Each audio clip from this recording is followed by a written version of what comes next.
12 часа, точно напладне, во вистинско време, започнуваме со уште едно ново издание на емисијата Алфа Ординација. Добар ви ден, најубав ден ќе ви посакам и на самиот почеток од емисијата ќе ве поканам да бидете заедно со нас. Денешната тема која што ќе ја коментираме, за која што ќе одвоиме повеќе од час и 15 на минути во Алфа Ординација, е токму појавата на ракот на белите дробови. Ракот на белите дробови е водечка причина за смртност меѓу населението кога станува збор меѓу видовите на карциноми кои што постојат. Се вели дека симптомите се јавуваат многу подоцна кога веќе е во напредна фаза појавата на ракот на белите дробови. Затоа што всушност представува ова заболување, затоа кои се симптомите, затоа која е диагностиката, лекувањето, третманот, но и секако совети за превенција, зборуваме денеска во Алфа Ординација. Ќе ве поканам да бидете заедно со нас, да се вклучите во разговорот кој што денеска ќе го водиме со доктор Оливер Јовковски, специјалист пулмоларголог од АЧ Бадем Систина од Скопје. На самиот почеток ќе го погледнеме прилогот кој ќе навоведе во темата, а потоа секако сте добродојдени со вашите прашања.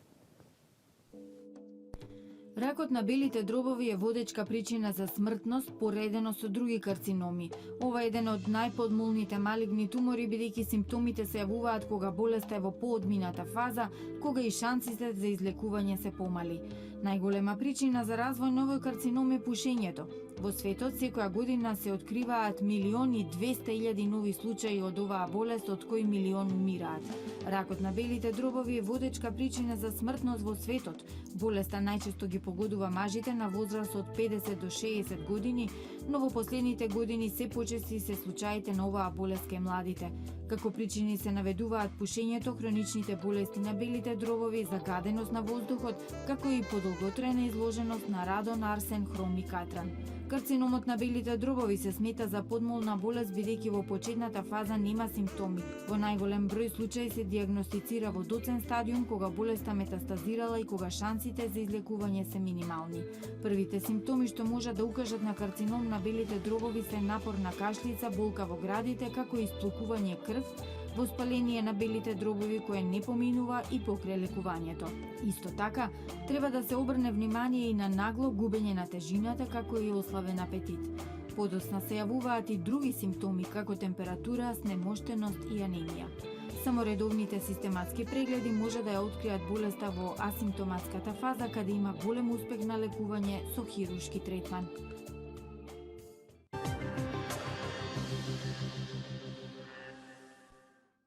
Така, денешната тема која што водиме во Алфа Ординација, рак на белите дробови, симптоми, третман и превенција. Секако на самиот почеток ќе споменам дека телефонските броеви ќе ги видите на вашите екрани, дека добредојдени сте со ваше прашање или пак нека консултација која што би сакале да направите со денешниот доктор гостин во Алфа Ординација. Ќе му посакам топло добри ден на доктор Оливер Јовковски, специјалист по пулмоалергологија од одделението за пулмологија при приватната здравствена болница АЧ Бадем Систина. Добар ден и добре ни дојдовте во Алфа Ординација, доктора.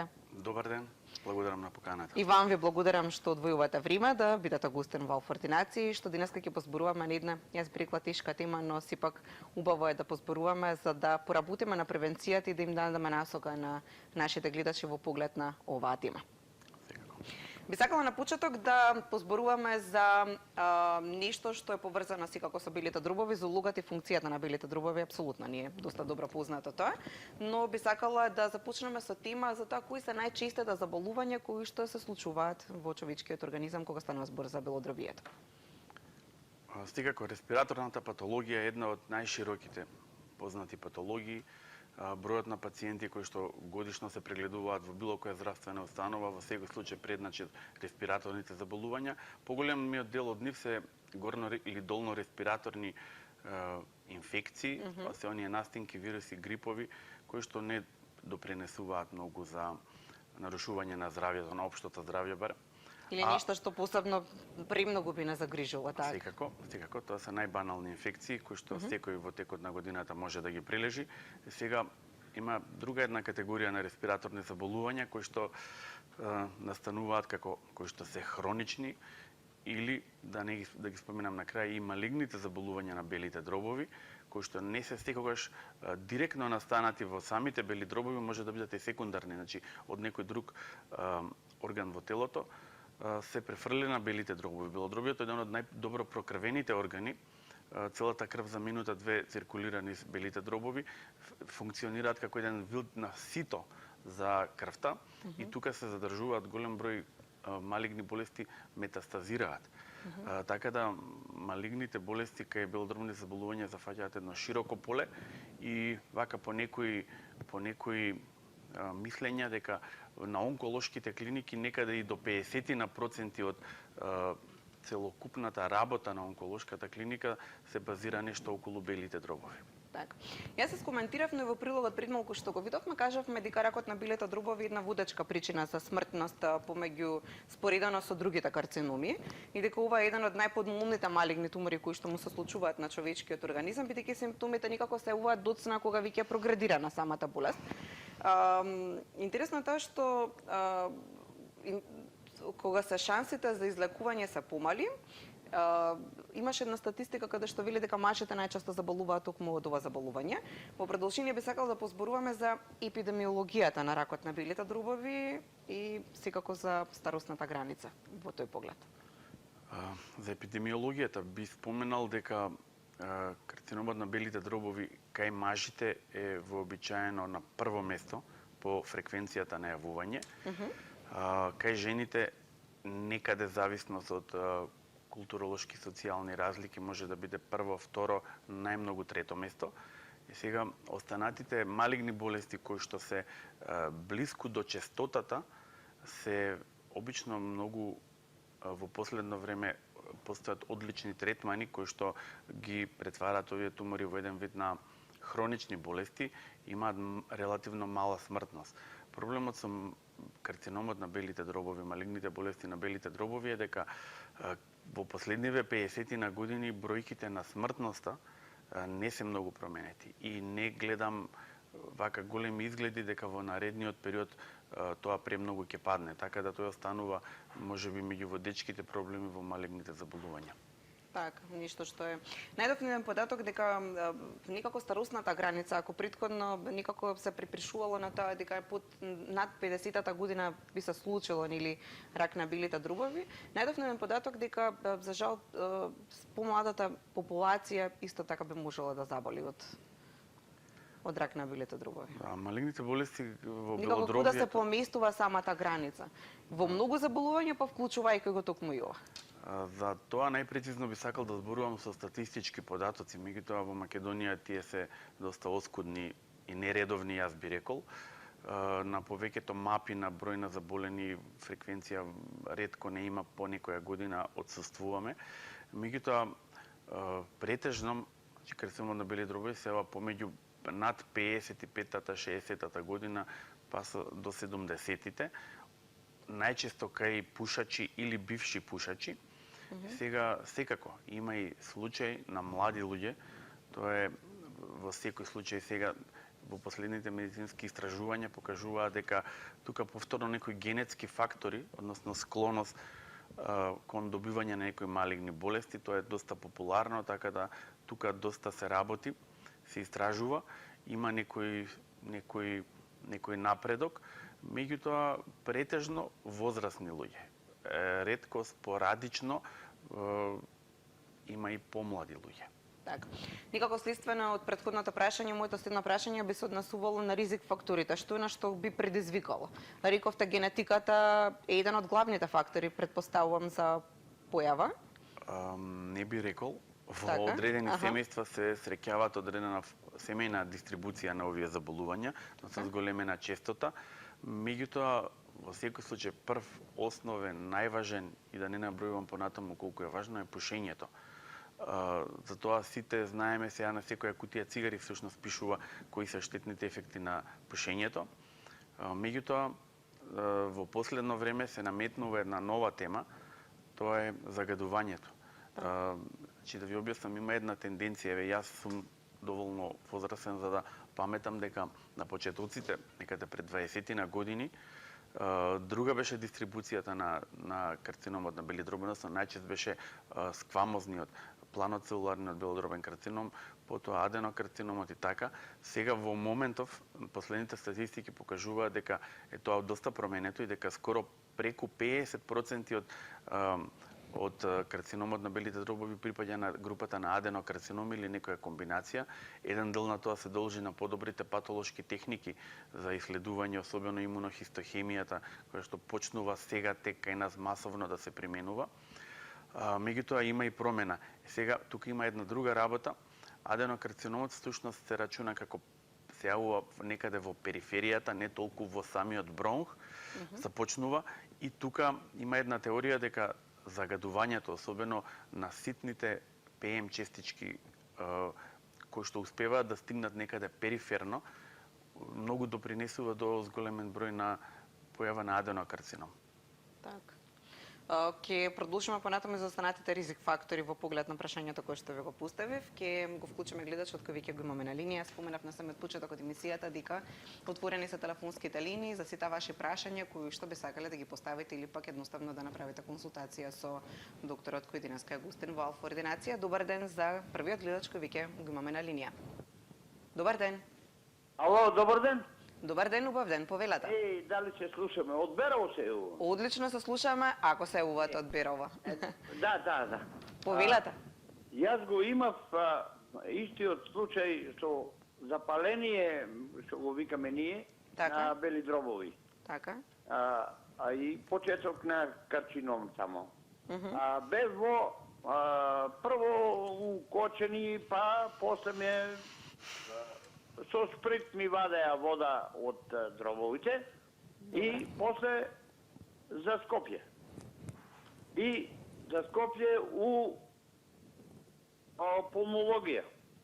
Така. 20 и колку дена бех таму и виках дека та малку беровски. Јас виках бех на крај викам толку ќе биде од мене, толку ќе биде. Од цејал без од живота едноставно. Така. Наш. И у пулмологија Чаева. Докторка Чаева. Добро. И таа мислам беше колку дена таму крај мене и еден ден на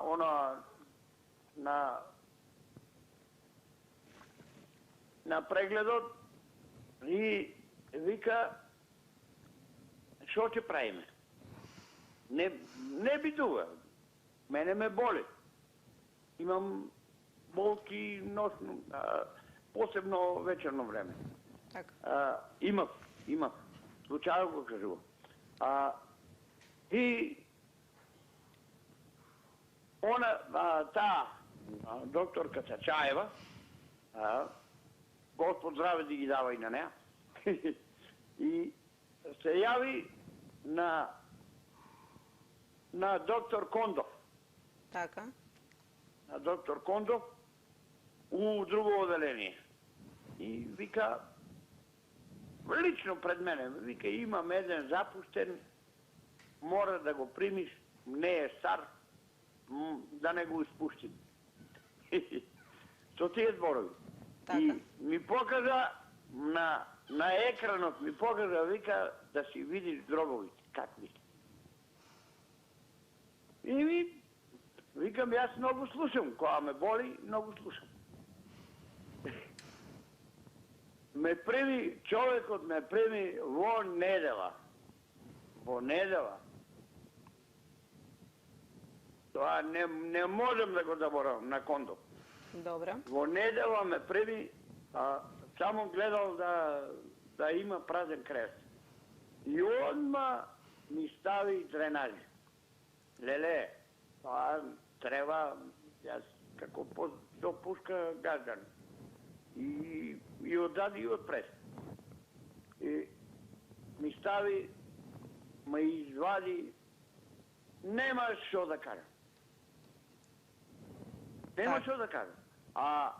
Мислам дека и овој, докторот, што го гледам на телевизија, дека е у таа ординација. Вака се. Кондом. Јас најавив на почетокот дека наш денешен доктор гостин е доктор Оливер Јосиповски. Јовковски се извинам, тој е специјалист по пулмоалергологија од АЧ Бадем Систина. Чинам дека сакам да фика вас така. Години. Да. Не, професорот Кондов работи на клиниката за торакална хирургија. Добро, тука немаше многу прашање, пациентот чисто си ја раскаже слушнавме некоја своја неговата приказна, епопеја, да така. кажеме. Да, тоа може да не наведе во следната тема, дека диагностиката, третманот, менаџментот, лекувањето, сето тоа е кај овие заболувања е многу комплицирано, тешко бара мултидисциплинален пристап, пулмолози, торакални хирурзи, рентгенолози, радиолози, да не набројувам. Тоа е добра илустрација можеби за тоа колку се овие болести комплицирани за третман. Така, колку треба напоредно да комуницирате повеќе вие докторите помеѓу себе. Да, вообичаена пракса е предлог на некаде, значи 97 се одржа прва светска конференција за белодробен карцином, што беше донесена одлука дека препораките, одлука да се третман на белодробен карцином не би требало еден лекар да одлучува. Така. Мора да се формира конзилиум, се знае какви специјалности треба да учествуваат во работата на овој конзилиум, кој што ќе донесе заеднички заклучок, бидејќи ја согледуваат тежината, комплицираноста на проблемот, бидејќи се зафатени повеќе органи, повеќе патологии, такви специјалности треба да го решаваат овој проблем. Така. Кај ризик факторите сопревме токму кај загадениот воздух. Претходно го споменавме пушењето како еден од главните ризик фактори за појава на карцином. Пред да продолжиме понатаму, веќе вклучиме следниот гледач кој го имаме на линија, ќе му оставиме простор и нему да постави прашање или пак да ја раскаже својата приказна. Добар ден, ќе чуеме во продолжение. Добар ден. Ало. Добар ден. Добар ден. Повелете. Вака ви се ги поздравувам докторот и вашата емисија. Благодарим. Се јавувам од Прилеп. Мажот ми има 65 години и пред една година доби болки во градниот кош, на ехо и на компјутер го пратија во Скопје во Институт за белодробни заболувања. Така. Сега прашањето не е баш за доктор, само еве симптомите дали наведуваат на нешто. Цела година ја прими терапијата 6 месеци, лежеше на болница, антибиотици, тоа знае кои се тие. И сега, што се случува? Секогаш го болат градниот кош, па дури и стомакот. Пред една недела беше повторно на ехо и на компјутер. На компјутерот кажуваат дека сега левото белодробие, бидејќи диагнозата му беше туберкулозен плеврит. Циста. Сега таа циста не плаши дали ќе предизвика карцином. Или тоа е сосем друго нешто. Затоа што јас се правев операција, имав циста на јајници, па се направив операција од карцином на материца. Дали не познавам толку добро цистата, што е причина? Или е водата, која што не е излекувана и треба подолго време да потраи процес. Така. Но тој се жали на болки и изнемоштеност. Така, чисто ве интересира препорака од докторот што би... Сегментацијата му е цела година висока, докторе, 72. Инаку другите резултати му се одлични. Така. Нема воспаление, нема температура, само болки во градите. И таа ТБЦ, што се најде плеврит на левото белодробие. Како што споменав, оваа проблематика е доста комплицирана, сигурно преку телевизиски екран од едно прашање кое што нестручно лице, да кажеме, го поставува, не можам да помогнеме премногу, меѓутоа слободно нека повели со последната документација и со целокупната документација ќе видиме што се случува. Баш тоа споменувам уште еднаш, тоа е премногу комплицирана патологија, што се поврзани бели дробови, плевра и граден кош и медијастинум со сите васкуларни органи во него, така да мора добро да се разгледа ситуацијата за да дадеме некоја препорака што навистина ќе помогне. Така, за да понатаму ги упатите за тоа што потенцијално би требало да направат. Го споменавме пушењето како еден од ризик факторите за појава. Статистиката кај нас покажува дека особено македонците се тие кои што и така наголемо ги користат, ги конзумираат цигарите. Секако. Иако на самите кутии пишува нели дека пушењето е штетно по здравјето на човекот, колку и да сме свесни, дури неколку умини на шала велат, да, за тоа ги пушам за да ги уништам. Шега која што навистина се случува би можела да направи оштетување, особено на белите дробови. Сигурно пушењето е штетна навика. Како за активните, но и пасивните пушачи, така. Високо адиктивна, основниот акцент би било на високо адиктивна. Значи, тутунот кој што е во цигарите е фабрички обработен, фармаколошки обработен за да донесе до максимален адиктивен ефект. Тоа да го запамтиме. Значи, тоа не може да се избега. Нешто што би ни стварала зависност на никој начин, апсолутно, така? Тие се направени за да бидат што позависни, да донесат, да не можат луѓето да ги остават цигарите и да доведат уште нови генерации на пушачи. Индустријата е тоа. Државите прават големи напори да се борат со тоа, има променливи резултати.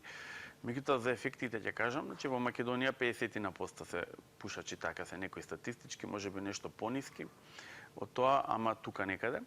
Во Соединетите американски држави поради имаше сличен број на пушачи, можеби во 70-тите и почетокот на 80-тите, тука некаде започна широка државна социјална граѓанска кампања за штетните ефекти на пушењето. Тој процент се намали до 20-30% од популацијата стана пушач, меѓутоа бројот на заболени со карцином на бели дробови се уште не се намали драматично или не толку многу за да го илустрира овој пат на пушачите во популацијата, што кажува дека тие што пушеле веќе имаат одредено оштетување на белодробието и тука се рачуна кумулативниот ефект на пушење. Некој што пушел 40 години, ако последните 10 години не пуши, он е се уште во едно ниво на висок ризик за добивање на белодробни заболувања, меѓу кои карцином на белите дробови. Така. Пред да преминеме на тема штетноста на воздухот во оној дел на ризик факторите, колку тоа исто така штетно влијае, ќе го вклучиме следниот гледач кој го имаме, иако вие дадовте еден коментар пред малку во поглед на таа тема. Добар ден. Добар ден. Убав ден. Од студиото, гледачка од Дојран. Повелете. Имам 55 години, никој пат не сум била пушач. Ама маш ми е пушач, што значи јас сум пасивен пушач. Така. Пред 8 години прележав бронхопневмонија. После тоа 5-6 години со хроничен бронхитис. И сега овие 2 години боледувам од ХОП. Прашањето ми е дали ХОП може да помине во рак. Ви благодарам многу што се јавивте. Убаво прашање? Да, убаво Кога прашање. стана збор за хронично обструктивната болест, колку таа би можела да направи една добра подлога? Знаете што е ХОП, хронична обструктивна белодробна болест. Главен ризик фактор, односно се јавува кај пушачи. Ретко, многу ретко, кај 7 до 10%, кај некои други белодробни заболувања, вообичаено вродени, доведуваат до хронична респираторна инсуфициенција, меѓутоа вообичаено најголем дел од пушачи го добиваат. Автоматски со тоа секој пушач има зголемен ризик фактор. Коинциденцијата на ХОП и карцином е добро позната, проучена, се исследува, се следи и секако дека треба кај сега пациентката кажа дека има ХОП, меѓутоа сега да кажам дека таа дијагноза ХОП многу често и многу лесно се поставува без да кажеме вистинска анализа дали на вистина се детални работи за тоа. исследувања, што би се рекло. Да. Јас ќе препорачам да се јави во соодветна пулмолошка клиника, да се потврди, види, установи и да анализира оваа ситуација. Меѓутоа, пака сега ризикот не би рекол дека е преголем кога не е пушач. Постои посебен ентитет, значи да ви кажам, од вкупниот број на белодробни карциноми, некаде 8 до 9% се непушачи. Тоа се објаснува со разни ризик фактори, загадувања, посебно што кај нив се среќава една генетска мутација на која што луѓе кои што добиваат карцинома, кои што се непушачи, особено па жени, кои што ги прави добри кандидати за едни современи третмани, кои што не се хемотерапија, се вика таргет терапија. Таа таргет терапија е многу полесна, не ги дава оние несаканите ефекти на хемотерапијата. Во вид на таблети се прима и дава добри услови за добро преживување. Тоа понатаму веројатно ќе го елаборираме во делот за во поглед третманот. на лекувањето и на третманот кој ќе следи така во поглед на таа тема. Добар ден и за следниот гледач кој ќе го вклучиме во продолжение. Поздрав до докторот. Вака се јавуваме во име на татко ми. Така. Тој има проблем веќе година и пол со болки во градите, потешкоти во дишење, но кога го има тоа, има болки во стомакот и тоа многу јаки. Значи, беше во Систина пред една година, му направија компјутерска томографија на граден кош, сето тоа колоноскопија, гастроскопија на желудник и се е во ред. А тој уште ги има проблем, значи веќе години и пол, две има поминато и уште е со тие проблеми. Така. До докторот, ако може да ми помогне некако. Да ве насочи каков вид на исследување понатаму би треба да направат. И слично. Сигурно, јас сум Така, ви сигурен благодарам дека е целокупната ситуација изанализирана, веројатно од неколку специјалисти. Може да не се најдат поголеми патолошки промени кај некој пациент на компјутер или на колоноскопија, меѓутоа треба, не знам, да се повтори веројатно таа постапка, ако се уште перзистираат, ако се уште траат тие симптоми кои што ги има пациентот. Луѓе може да имаат болки од повеќе причини, знаат да ги објаснат на овој или оној начин, всушност да се работи за нешто друго, така да ја после година и пол сега не верувам дека и за некој потешко Би заболување. можело и за такава временска дистанца да прогредираат одредени болести. Сигурно слично, потешките така белодробни болести би се за година и пол ќе имаше одреден тек, одреден кој што ќе се примети, така да овој случај треба да се разгледа малку подетално. Така. Го споменавме загадениот воздух. Тоа е еден горчлив проблем, особено на Скопје, ни на Татовча, ни на одредени градови во Македонија, каде што имаат проблем со загадувањето. Не можеме сите да се преселиме или на планинските места, но како па на никој начин да се заштитиме токму од загадувањето? Знаеме колкави штети прави токму. Тоа е област каде што сме меѓу единствените области каде што сме први во Европа, секако. Барам во ништо да бидеме први, за жал. Во лоша, се шегувам така. Секако, меѓутоа сега јас и да споменам вака, сепак мојата возраст ми дава една предност. Јас како дете се сеќавам дека имаше во сред Скопје фабрика. Не знам треска се сеќавате. Чи живе во релативно близина, сеќавам многу убаво дека тука имаше огромно загадување. Сите објекти, сите коли, улиците беа црни од согорувањата. Да не ги споменувам, тоа беше до пред 15 на години, ако добро паметам, топланите работеа на мазут. Беа во сред Скопје и едната и другата во аеродром и во Тафталиџе, така да сега има предност последниве години набавена е пософистирана опрема за мерење и следење и на повеќе пунктови во градовите. Тогаш почна и ова масовна, да кажеме, совест, освестеност. Освестеност дека загадувањето е многу штетно. Тоа е многу голем проблем, светски глобален проблем. Разни земји на различни начини се борат со тоа. Ние веројатно имаме неповолни климатски фактори. Скопје и котлина немаат многу движење на воздухот во текот на годината, особено некои периоди од годината. Затоа треба широка акција, обшествена во секој случај, да седне државата да види своје што е приоритет и да направи одредени мерки. А не да се користи само во политичка кампања. Значи, ова треба убаво да се анализира. Се промени се, морам да споменам, или скандинавските земји донесоа одлука дека мотори на внатрешно согорување во наредните 10 до 15 години комплетно ќе ги укинат, нема да постојат. Тие се во голем извор на загадување.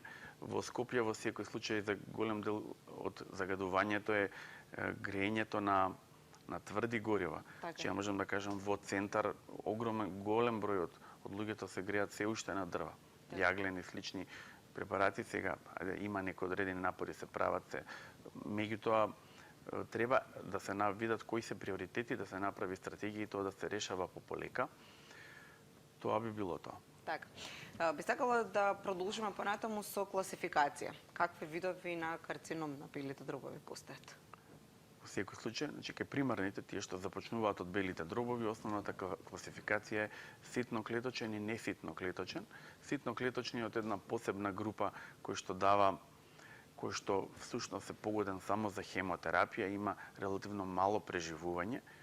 Неситноклеточниот е се поголема група на малигни болести на белите дробови, кај кој што ако се открие рано може успешно да се лекува, оперира и дава едно малку поголемо преживување во основа. Тоа да споменам дека општото преживување кај белодробниот карцином е 15%. Значи од 100 луѓе кај кои што ќе се открие, некаде само 15 преживуваат 5 години. Сега тоа е се светски стандарди. Во Македонија не можам да кажам, не сум сигурен дека има точна статистика за тоа, ама тоа го отсликува убаво тежината и комплексноста на овој проблем. Така. Пред да ни објасните убаво за ситноклеточниот и неситноклеточниот, за стадиумите на некој начин, ќе вклучиме гледачот кој го имаме на линија. Добар ден. Добар ден. Добар ден, повелете. Ало? Во програма сте, повелете. Видите, се работи за возрастен маж 58 години. Значи, он имаше прво хронична обструктивна болест. После ХОП. И сега е под спреови, аминофилини, нешто бронхиална астма, како да ви кажам. Сме и на клиника. Дали со тумор маркери се открива дали има рак? Така. Добро, одговорот е... Ви благодарам многу што се јавивте. Да, благодарам на гледачот.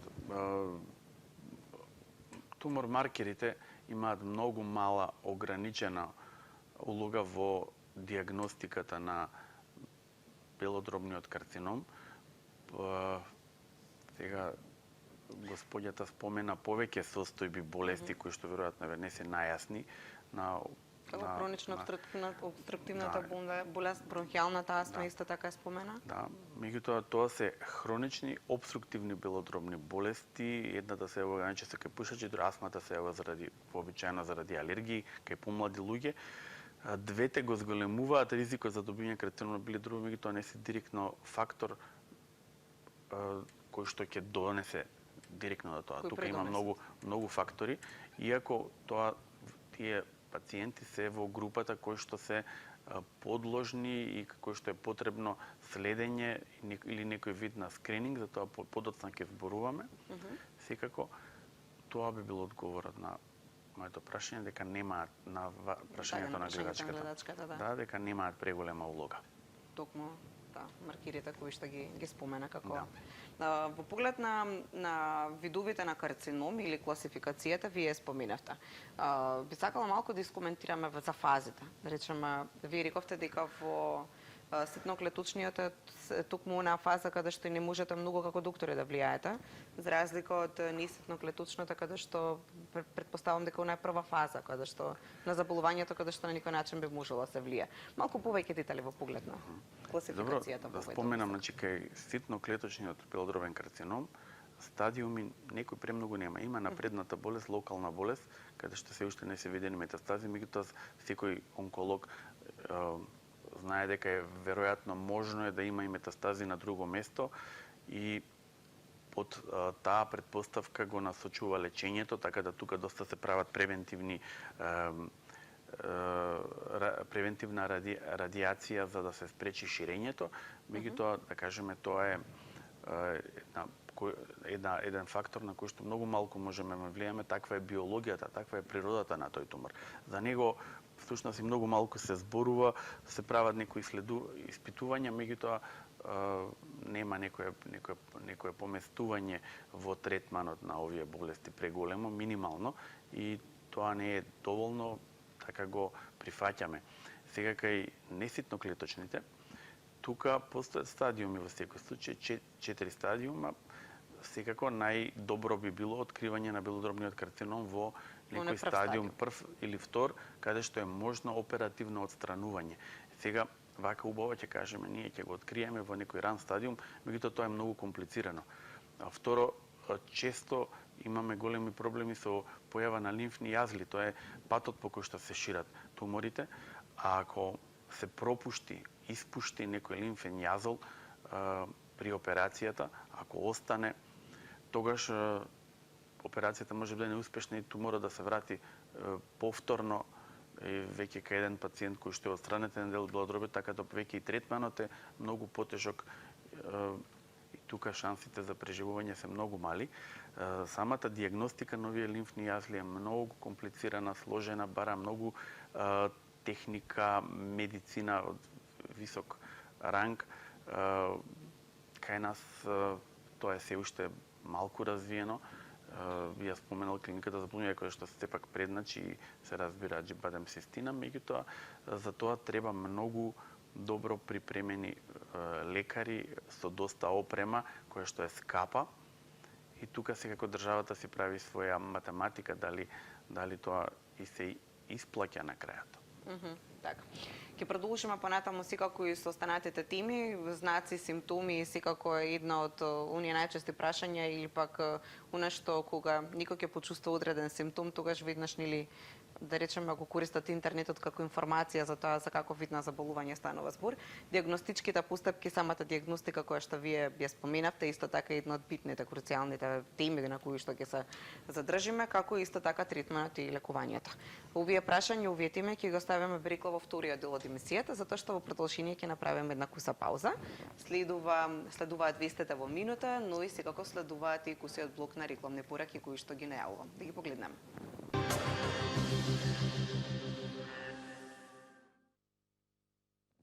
Симптоми, третман и превенција на ракот на белите дробови е денешната тема која имаме отворена во Алфа ординација. Во првиот дел од емисијата што споменавме каква е состојбата, секако каква е епидемиологијата, за тоа што представува ракот на белите дробови, одговоривме на голем дел од вашите прашања. Во вториот дел од емисијата, каде што следува во продолжение, секако ќе позборуваме за симптомите и за знаците, ќе позборуваме за диагностиката, третманот, но и секако превенцијата. Во овој дел од емисијата секако ќе бидат добредојдени вашите прашања, вклучувањата во емисијата. Денеска нова тема, зборуваме како едно потсетување за вас кои што можеби подоцна се вклучевте во Алфа ординација, зборуваме со доктор Оливер Јовковски, специјалист по пулмоалергологија во оделението за пулмоалергологија во приватната здравствена болница Аџ-Бадем-Систина. Во продолжение ќе сакам да искоментираме за симптомите. Со какви знаци и симптоми е пропратена токму оваа болест. Иако на почетокот кога одеше прилогот споменавме дека претежно е асимптоматска или пак најчесто симптомите ги добиваме во фаза каде што е прогредирана за жал оваа болест. Пред да одговорите на прашањето, за да не чека многу гледачот кој веќе го имаме на линија, бидејќи споменавме дека ги отвораме телефонските линии, ќе му оставиме простор на гледачот кој веќе го имаме. Добар ден. Добар ден. Повелете во емисијата. Извините, пред една година опериран сум од дискус хернија на кичмата. Така. Каде што после третиот ден од оперативниот зафат се здобив со болки во градниот кош и на задната страна као нешто со нож да ме удира во тој момент и се потев од глава до нога. Каде што докторите во тој момент известија пулмолог и направена е рентген снимка каде што е констатирано во тој момент преврален излив на левиот бел хематом. Откако тоа го направија, ми направија и компјутерска томографија, каде што и се кажа не знаеме од каде ти дојде овој тромб после хируршкиот зафат.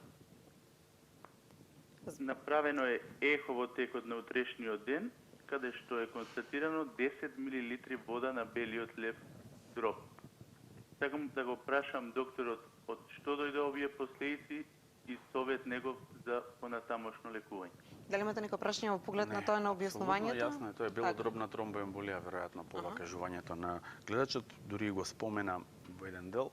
Јасно е, тоа е класичен приказ, значи познато е дека при секоја операција, секоја хируршка интервенција носи ризик за добивање на белодробна тромбоемболија. Во сите болници, хируршки оделенија мора да се применуваат стриктни правила за превенција на тромбоемболизмот, тоа значи давање на превентивна терапија, антикоагулантна, обично нискомолекуларни хепарини.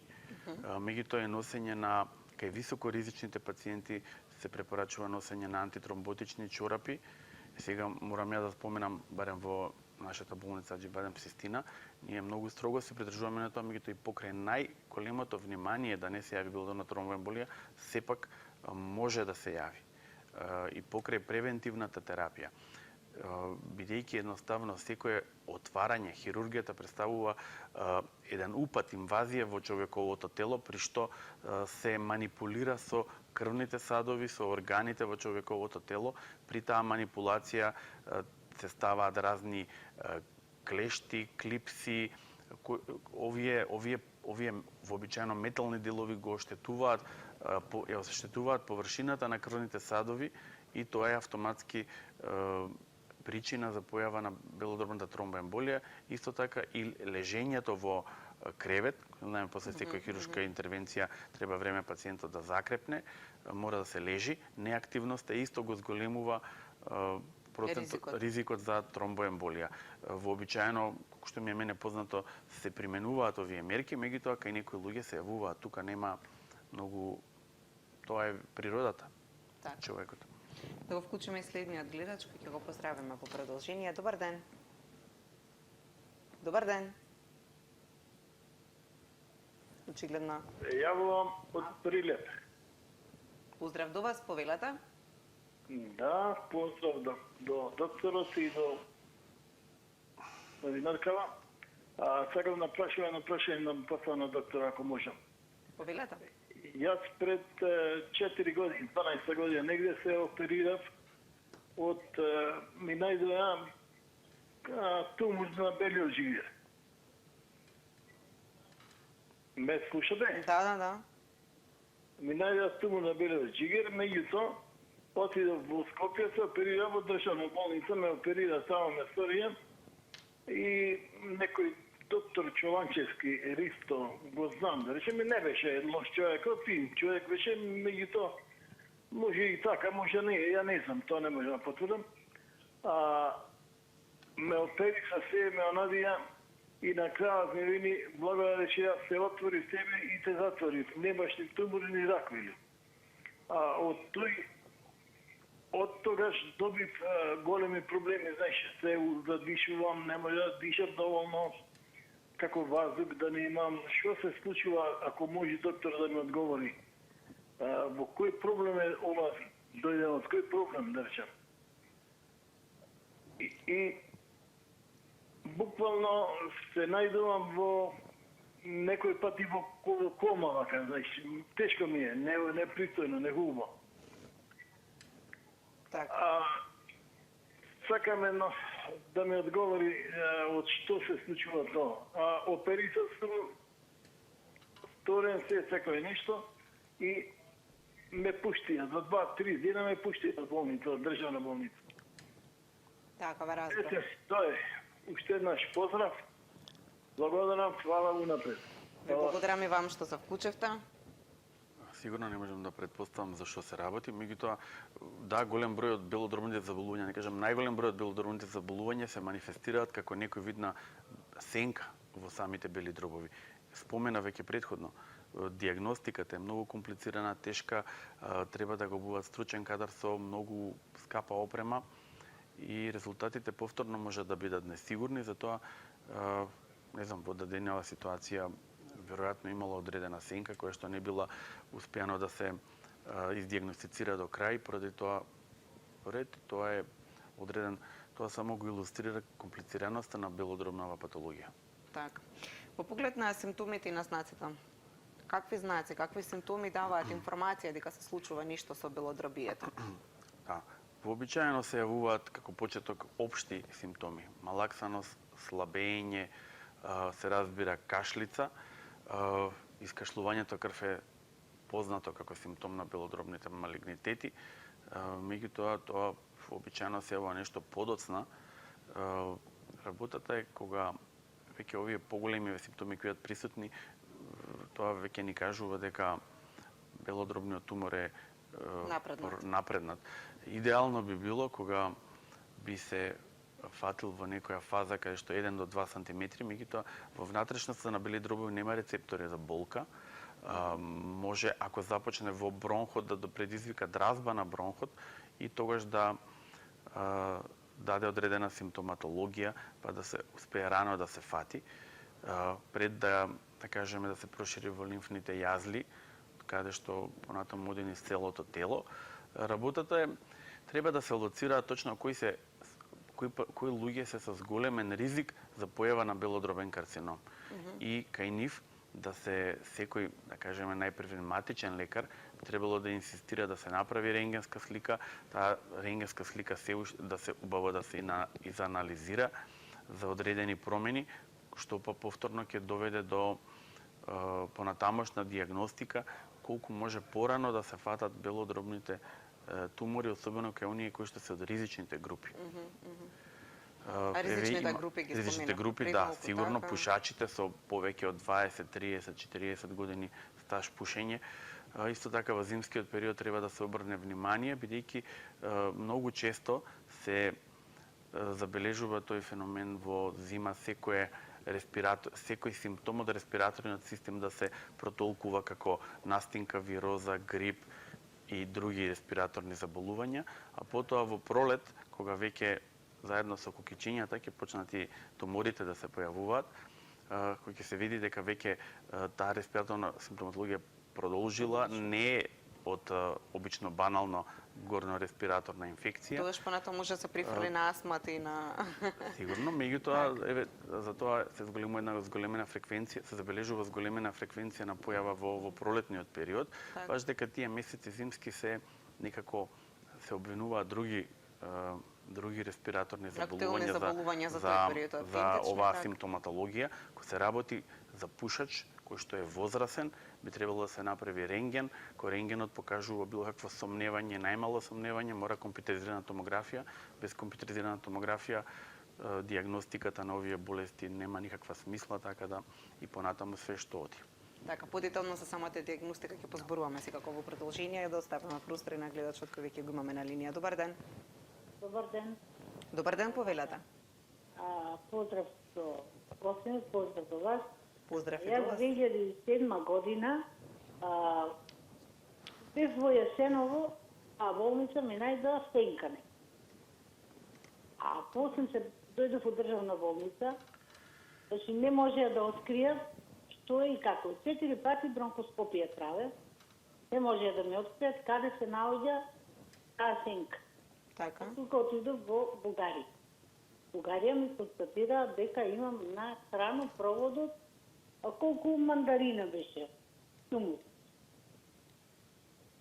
Се вратив од Бугарија, примав тука статију, примав зрачење и многу примав така, мислам, по баби, по тие лекарства. Така. Еве сум јас од 2007 година до ден денеска немам никаков проблем. Така. А симптомите ми беа школките на ушите само ме болеа и тешко малце дишам. А без и пушам.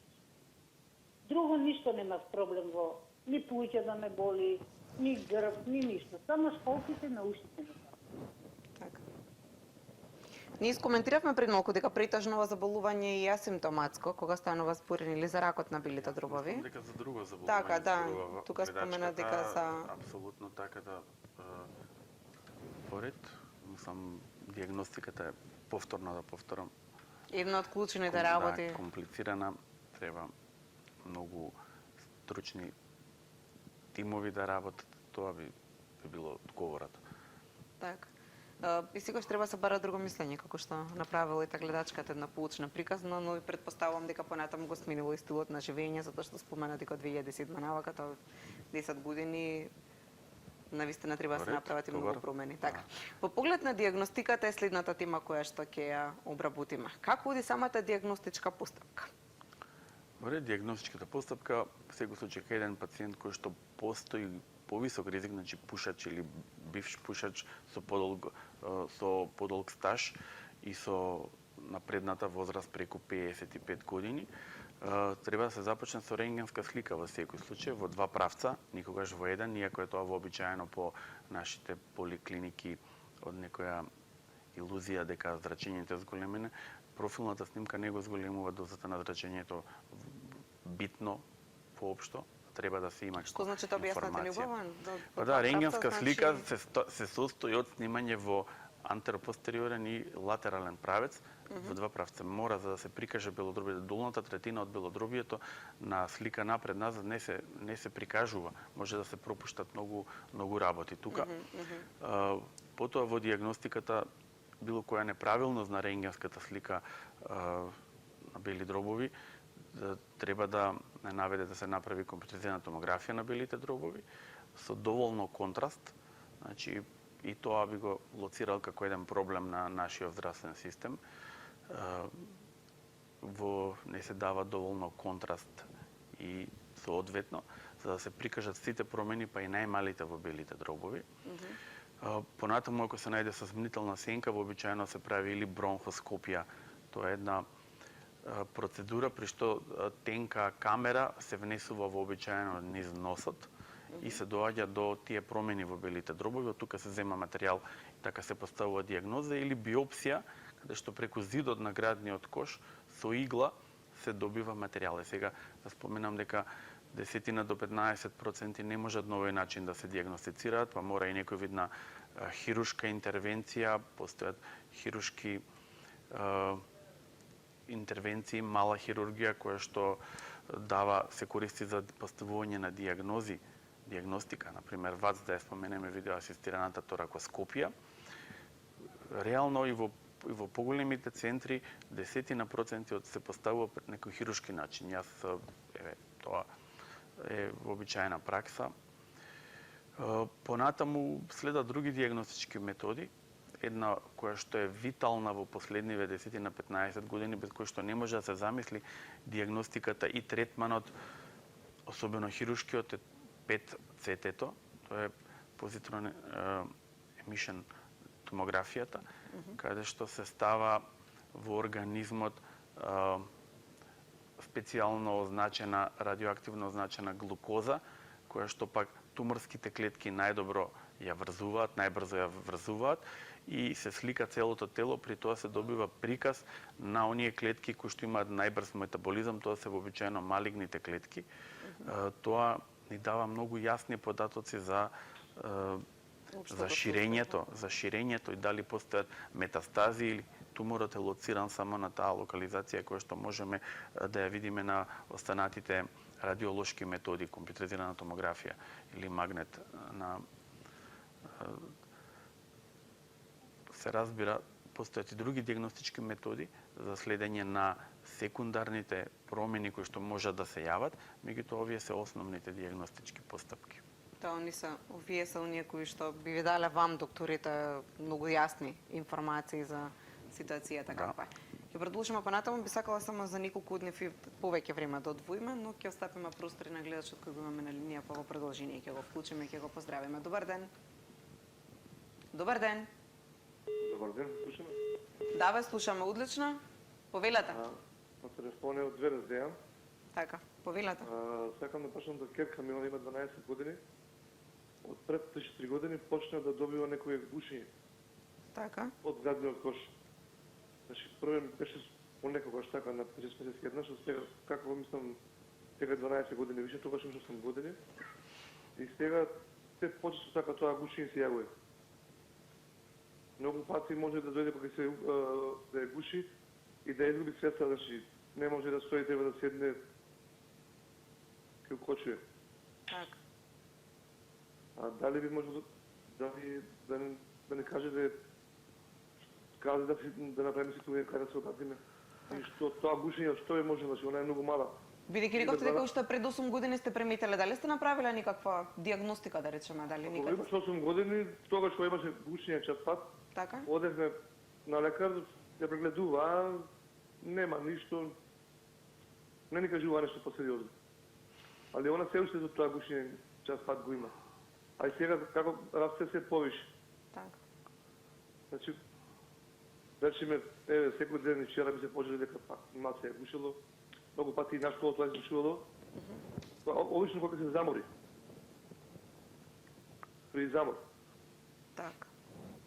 Значи, наредно е 4 години, па дали тоа може да постане како посериозна болест или може да е од стресови, од уплав, тоа не е прашање. Така, ви благодарам многу што се вклучивте во оваа координација. Што ќе одговориме?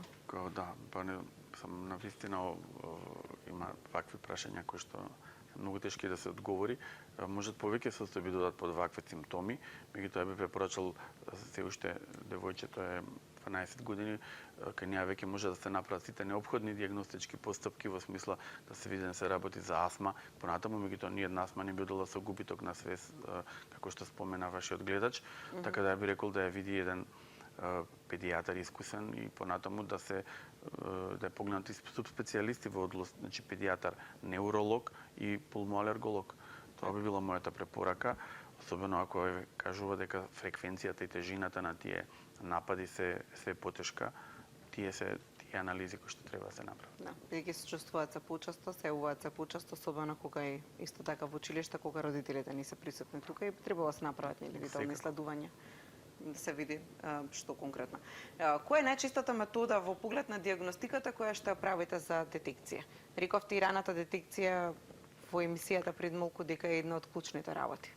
Секако, значи превентивен преглед, односно скрининг, што го викаме ние, значи нешто што би офатило широка бројка на ризична популација, не постоеше. Последниве неколку години од Америка започна тој тренд, донесена е, да кажеме, една одлука која што доста време се приготвуваше во стручната јавност. Направени се неколку големи студии кои што покажуваат дека значи правењето на компјутер на бели дробови кај групата на луѓе кои што се со повисок ризик од добивање, тоа значи во група од 55 до 70 години, се прави компјутер на бели дробови секоја година, меѓутоа тој се изведува по еден малку прилагоден протокол со мало зрачење. Овој вид на скрининг, кој што веќе го, да кажеме, одобруваат, плаќаат осигурителните компании во Соединетите Американски држави, во Европа се уште не е толку широко прифатен, меѓутоа, бидејќи е доста скап, бара доста ресурси, резултатите се дискутабилни, меѓутоа најважно е резултатите од скринингот се уште, значи, овој тип на скрининг доведува до намалување на смртноста од белодробниот карцином, а не го зголемува многу излекувањето.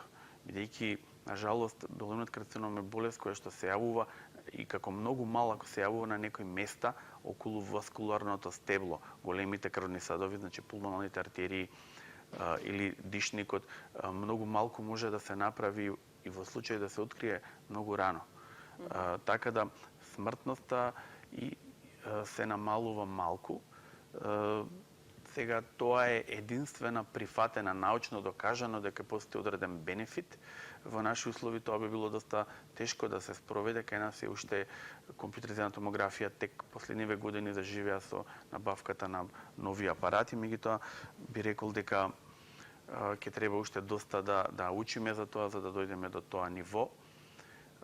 Тоа е од скрининг, во секој случај секој пушач би требало да прави годишно барем еден преглед пулмолошки, спирометрија, рентген и понатаму докторот ќе го упати дали има потреба од други диагностички постапки. Така. Ќе вклучиме и следниот гледач во продолжение. Добар ден. Добар ден. Убав ден, повелете. Видете вака, би го прашал докторот следното. Негде околу 8 месец, минатата година, почнав да исплюкувам после кашлање, крвав исплювал. Така. Направена ми беше рентген снимка и компјутерска томографија. Во компјутерската томографија, сега малце ќе бидам безобразен, ќе прочитам што пишува, бидејќи не можам да го интерпретирам тоа. Во белодробниот перинхим се пратат фибростраккасти промени поизразено постеорбазално во долни партии. Према апикално се пратат неколку булозни промени. Така. Уште има нешто вака што би го прочитал, медиостинално и аксиларно неколку несигнификантно зголемени лимфограндули, димензија до 7 мм, краток промер, паратрахеално десно, дишни патишта и плеврални простори слободни. Јас и понатаму секој ден при искашлувањето сметам дека тоа е од градите. Инаку да нагласам дека пушат сум преку 40 години. Така. Ке ме праќаја да ми прават бронхоскопија, ама од Битола сум, во Битола доаѓа доктори од Скопје, ме одбија, не ми праја, бидејќи имам ангина пекторис, имам 2 стентови, имам 2 затнати артерии во срцето и така натаму. Сега крварењето и понатаму си тече. Мислам, се појавува во исплювокот. Не е тоа од усната, туку е сигурно од градите. Така. И сега од ова што ви го прочитав, докторе, тука со лимфи, таму нешто спомнати, што тоа би значало? Така. Ви благодарам многу што се вклучевте.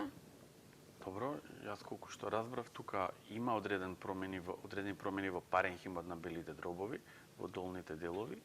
Симптомите уште перзистираат, јас би продолжил односно повторно би почнал со дијагностика, веројатно нов компјутер да се спореди претходната состојба со сегашнава состојба и евентуално би се размислило ако веројатно и за бронхоскопија, ако овој вид на промени помали се шансите за добивање на резултат, евентуално да се размисли за изведување на ВАЦ, видеоасистирана торакоскопија. Тука би можеле да се постави некоја дијагноза, бидејќи Што представува токму оваа дијагностичка постапка? Торакоскопијата, видеоасистирана торакоскопија е хируршка метода, во сала во општа анестезија се изведува, пациентот се прави еден отвор помал околу сантим и пол во градниот кош, се влегува со оптички инструмент, се разгледува површината на плеврата, марамицата од внатрешната страна и белодробието и со посебен уред се зема примерок парче од белодробниот паренхим. Оваа метода претежно и се користи за дијагностика на промените во белодробниот паренхим и веројатно ќе добиеме дијагноза. Тоа би бил мојот предлог. Лимфните јазли не се битни во оваа ситуација, се навистина многу мали, 7 мм нема никакво значење. Кај секого може да се најдат, тоа нека не го загрижувам. Проблемот се тие промени во паренхимот и искашлувањето крв кој што се уште трае. Така. Добар ден за следниот гледач кој ќе го вклучиме во продолжение. Што видите, пак сум јас истиот гледач. Така. Пред го повторивме рентгенското снимање сега пред 8-9 дена и направиме нова компјутерска томографија на 28.2. Сега во неа го пишува следното. Зголемена транспарентност на белодробниот паренхим со парасептален субплеурален емфизем се детектираат и цилиндрични бронхиектазни БЛЛ во периферните белодробни партии. Процеста ателектаза со плеуродиафрагмални аднезии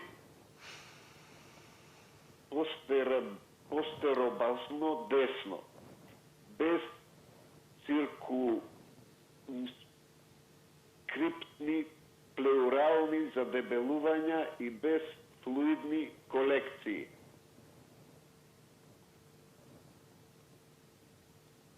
Овде уреден наод на медиасталните органи, неседектинани медиастални лимфаденопатија. А и понатаму реков и напомнав дека исплювам крв. Во ред, јас истото би го рекол. Од ова следното. Така. Ви благодарам многу. Останувате на препораката дека треба да се направи доследувањето. Да, во секој случај тоа е доволно. Испуштувањето крв е еден важен симптом во кај белодробните заболувања. Треба да се види што се случува. Треба да се погледна снимките. Така како реков тавац методата, така она што препорачува. Тоа беше еден предлог, би требало да се погледне убаво, го споменав во да има некои насоки генерални. Меѓутоа се разбира пулмологот кој што ќе го прегледува, ќе одлучи во тој момент врз на снимките што понатаму. Во консултација со торакален хирург веројатно. Така. Добар ден за следниот гледач. Ало, добар ден. Добар ден, повелете. Се јавувам од Прилеп за пулмологот. Повелете, ве слушаме, да.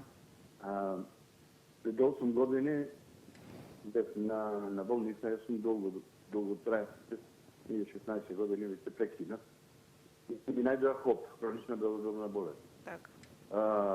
Отидов в Скопје, она со километри, со и другите работе, ми најдоа хронична белодробна болест. Ама повторно имав отежното дишење и кашлик. И направи рентген снимка на левата страна, на белиот зоб имаше една сенка. И докторот посебно на нешто ми направи бронхоскопија, взе дел од белите дробови, се девојстоет, али повторно сенката стоеше на левата страна. Еднаш, два пати се направи рентген истото, значи не се зголемува, не се намалува, исто сенка останува. И докторот после ме прати на компјутерска томографија. На компјутерска томографија се констатира дека имам фиброза. И пред тоа, потом сега пред 2 месеци,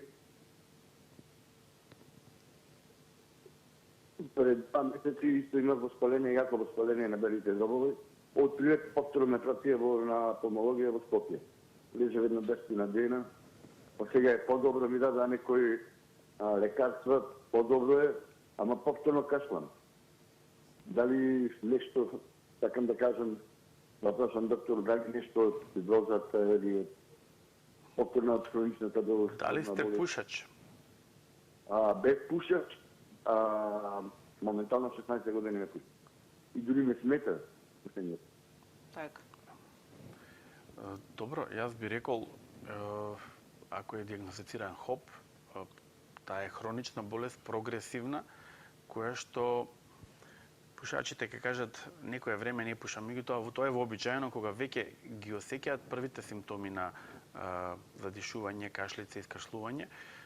Тука некаде престануваат еден дел од пациентите да пушат, меѓутоа оштетувањето е веќе направено и тоа оштетување на слузницата ќе си продолжи, ќе си перзистира, ќе си трае и понатаму ќе доведе до влошување на сите овие симптоми кои што ги споменува, така да веројатно се работи за на вообичаена тек на болеста ХОБ, хронична опструктивна белодробна болест. Сега ова за фиброзата би е доста нејасно, би требало да повторно да видиме снимки, да видиме резултати, вака телефонски не можете може баш да се- детално да му да. дадете никоја насока така. Споминавте повеќе диагностички постапки во поглед на темата како бронхоскопијата, хируршките интервенции, компјутериската томографија на билите дробови. Тука е петестето што го споминавте. 5 ЦТ. ЦТ, така? ЦТ. Сакам да прашам, дали со оглед на тоа што претежно се јавува кај луѓе над 50-та година, најчесто, заболувањето на ракот на билите дробови. Дали постојат одредени здравствени коморбидитети кои што би довеле до одредени диагностички постапки за да не може да се направат? Секако споменавте. А и вие рековте дека кои се задолжително треба да има консултации со останатите колеги. Сигурно, значи постојат индикации и контраиндикации за изведување на сите диагностички постапки, па така и за бронхоскопијата. Бронхоскопијата е релативно безбедна метода во денешно време, така да може кај најголем дел од пациентите вообичаено може да се изведе и вообичаено може да се постави диагноза. Сега би требало секој случај секако индивидуално да се разгледа, меѓутоа со добра анестезија, со добра припрема и проценка и со разбира основната коморбидитет кој што може да го спречи. Тоа е некои болести кои што го зголемуваат потенцијалот за крварење, како и кардиолошка состојба, спомена пред малку вашиот гледач од Битола, мислам дека Да, беше. токму тоа има наведа да ви го поставам прашањето. Да, меѓутоа јас сметам дека вообичаено, ја не се сеќавам кој последен пациент сме го вратиле за бронхоскопија. Така. Кој што навистина не можело да се изведе изведе. бронхоскопија, тоа е многу голема реткост, вообичаено може кај повеќето. Така. Добар ден и со следниот гледач, всушност тој ќе биде последниот гледач кој ќе го вклучиме денеска. Добар ден, повелете. Антица, добар ден. Добар ден. Добар ден. Го поздравувам и докторот. Благодарам. Да, се јавувам од Шуто Ризари. Повелете. Јас сум болна од бронхиална астма. Бронхиална астма, добра. Обструктивна бронхиална астма. Неколку пати бев у болница. Примав инфузии, тие секакви, тие што треба ми направиле. Така. Едно е кај мене проблемот. Ве молам, докторе, ја не можам ни 2 метра да одам никако. Толку се уморувам што не можам, тука нешто ме гуши. Ве молам да ми помогнете да кажете што да Дали правам. пушевте? Дали сте пушачи или пак може би сте пушеле цигари? Пушев, еве, 3,5 месеци веќе не пушам ја. Добро. Да, не пушам, не. Добро, ако тоа е се што навидовте. Добро, Што ти веројатно не се препорачаме, работи ако за имате, бронхиална астма, веројатно за хронична обструктивна белодробна болест, вообичаено астмата се јавува кај помлади и добро одговара на третман, со соодветен третман. Пациентите најнормално си живеат без некои големи здравствени ограничувања. Би рекол, веројатно за хронична обструктивна белодробна болест, тука има третман кој што делува, има добри резултати, меѓутоа сега тоа зависи од многу фактори. Тежината на стадиумот кога е откриено, кога се престанало со пушење, не секогаш овие луѓе може да им се помогне да можат нормално да функционираат. Тоа е тешка болест која што доведува до висок степен на инвалидитет и тоа е, меѓутоа треба да се разгледа, секако постојат соодветни И третмани. треба пред се да се диагностицира, сепак ова е една бидејќи предпоставка. самата пациентка Така, не е свесна, можеби не е јасно болеста, меѓутоа ја би рекол да се јави кај пулмолог, кој што ќе постави точна диагноза и ќе даде соодветен третман. Така. Го споменавте токму последниот збор, соодветен третман, а токму тоа ќе биде во продолжение и темата на која што ќе дискутираме. А доколку се диагностицира рак на билите дробови, доколку се завршат диагностичките постапки за кои вие пред малку убаво ни објаснивте како следуваат, во продолжение кој е третманот, како би требало да се третира ова заболување? Се разбира, третманот зависи од типот на туморот, ги споменавме ситноклеточен, неситноклеточен. Потоа зависи од стадиумот, односно расширеноста на болеста. Тука првично значи од расширеноста на лимфните јазли, односно во кои региони на лимфните јазли се проширил туморот. Затоа е Тоа е тоа што е доста комплицирано во пулмологијата, затоа се прави и бронхоскопија, ебус или пет-скен. Значи, идеално би било кога би можело да се открие во стадиум, во првите 2 стадиума, односно 3 пола од третиот, кои што веќе даваат добри изгледи за излекување. Постои друга опција, ако пациентот е во некој стадиум, трет Б стадиум, да кажеме, каде што има некои лимфни јазли кои што не се најповолни за операција, се дава одредена припремна терапија, значи неоадјувантна терапија, хемотерапија, која што би требало да доведе до намалување, повлекување на тие лимфни јазли и потоа да се создаде добар простор за да може да се извади комплетно целиот тумор и после пак се продолжува со хемотерапија или зрачна терапија или комбинирана мултимодална терапија, која што дава добри изгледи за долгогодишно преживување. Значи, со соодветна организација на онколошката служба и онколошкиот третман може да се постигнат добри резултати. Имаме добри резултати, тоа би можел да кажам. Кај оние луѓе во четврти стадиум, каде што веќе има далечни метастази, се почнува со класична хемотерапија или во поново време се користи таргет терапијата. Таа таргет терапија, ја споменав, не се дава кај секој, се дава кај одредена категорија пациенти кај кои што очекуваме дека ќе откриеме дали постои една генетска мутација, луѓето кои што е присутна оваа генетска мутација, кај нив оваа таргет терапија дава одлични резултати и дава добро продолжување на животот. Излекување веројатно не, меѓутоа може да се зборува за долгогодишно преживување, кај што туморите стануваат хронични болести. Тоа е тенденцијата во онкологијата, да се предизвика ремисија, да се успори растот на туморот и пациентот сепак да продолжи со нормално функционирање. Така. Кон крајот на емисијата би сакала да ни дадете препораки за превенција.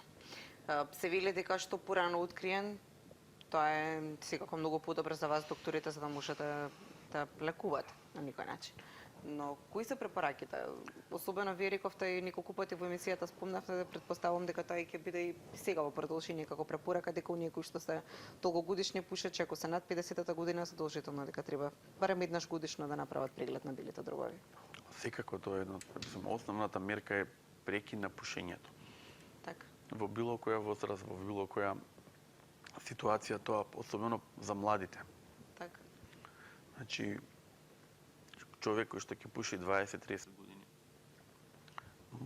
кај него постои веќе зголемен ризик за пушење, па и во подоцнежните години, така да не завршува животот 70, сега луѓето живеат 80-90 години, тоа е се почесто гледаме, така да мора да се внимава на време на своето здравје, прекина пушење, физичка активност, поздрав живот, помалку стресови, сето тоа што иде.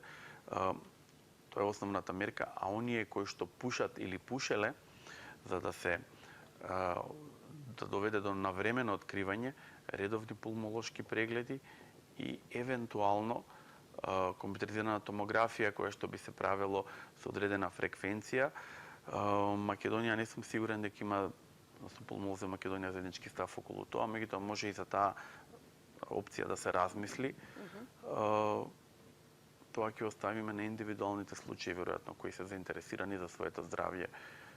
Се разбира, има еден добара работа, последниве години станаа задолжителни систематските прегледи, тука може доста да се диагностицира, открие, да се следи како било оваа година, како било минатата година, дали има разлика, така да тоа се општите мерки. Заштита од загадување, тоа е фино, лесно да се каже, убаво звучи, меѓутоа е многу комплексен проблем и за него ќе треба многу време, средства, пари, ќе поминат години пред да ги видиме ефектите од тие напори. Меѓутоа мора барем да почнеме. Така. Ви благодарам многу што прифативте поканата денеска да бидете гостин на Алфа Ординација. Ви благодарам за одговорите кои што ми ги дадовте мене, како и на гледачите кои ги вклучевме во денешната емисија. Ќе ми биде драго да бидете повторно гостин во однос на темите на пулмоалергологијата. Има навистина уште многу.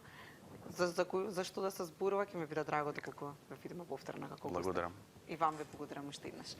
Ние тука ќе ја завршиме денешната алфа ординација. На крајот само ќе ми преустане да ве поздравам, да ви заблагодарам за вниманието со кое што денеска не следевте.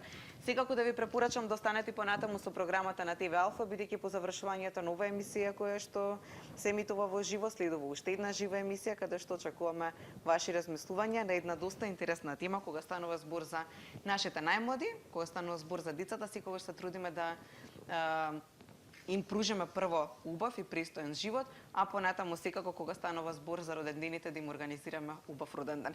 Во поглед на организацијата на родендените, дали ние родителите претеруваме во поглед на важноста на родендените, но и секако во поглед на организацијата, сладките маси, сето она што секој родител поединечно се труди да го направи да биде покреативен, поинтересен, побогат и поубав од некој друг роден ден како надпревар. Ова е чисто само како една насока на која што би можеле да размислувате, како и секогаш така и во денешната емисија имам интересна тема во збор по збор и очекувам навистина голем број на ваши телефонски креативни пред се размислувања во поглед на темата. Тука ќе ви заблагодарам што се однесува до алфа ординација уште еднаш. Ќе ви заблагодарам за вашето внимание и на крајот од емисијата да го погледнеме прилогот кој всушност ќе насочи и ќе ни даде информации за утрешната тема која ќе ја имаме. Започнуваме во 12 часот, ве очекуваме утре со ваше внимание. Ракот на дојката представува абнормален раст и неконтролирана делба на клетките во дојките. Овие малигни клетки на ракот формираат маси, тумори кои ги напаѓаат и уништуваат околните здрави ткива. Клетките на ракот кои се двојат од туморот имаат способност да се шират преку циркулацијата и лимфниот систем од градите до далечните делови на телото, да напаѓаат други ткива и да формираат нови тумори. Овој процес се нарекува метастазирање. Градата на жената е составена од групи на клетки жлезди кои кога се поттикнати од соодветни хормони, лачат млеко во мрежа од мали цевки канали кои го собираат млекото и го носат истото до бредавката. Дојката исто така содржи масно ткиво, лимфни и крвни садови. Ракот на дојката најчесто почнува во клетките по должината на каналите. Групи на жлезди во ткивото на градите се викаат лобули. Во зависност од тоа каде во дојките започнува ракот, болеста развива одредени карактеристики кои се користат за класифицирање на ракот на дојката во подтипови. Позначајната класификација на болеста е поврзана со стадиумот на туморот или способноста да се шири, со што оваа карактеристика ја дефинира болеста како вистински рак. Сите жени се охрабруваат да прават редовни месечни самопрегледи на дојките. Лекарот исто така треба да ги испита градите на жената за време на рутински прегледи и за време на редовните гинеколошки испитувања. Повеќе од 90% од сите случаи на рак на дојка се откриваат од страна на скрининг со мамограм. Мамограмот е неинвазивно, во мали дози X зрачење, кое произведува дводимензионална слика на дојката. Тестот не предизвикува долготрajни болки, иако жената накратко може да се почувствува непријатно поради тоа што нејзините гради мора да бидат компресирани за да се произведе соодветна рентгенска снимка. Лекување на канцер на дојка е темата во утрешната алфа ординација.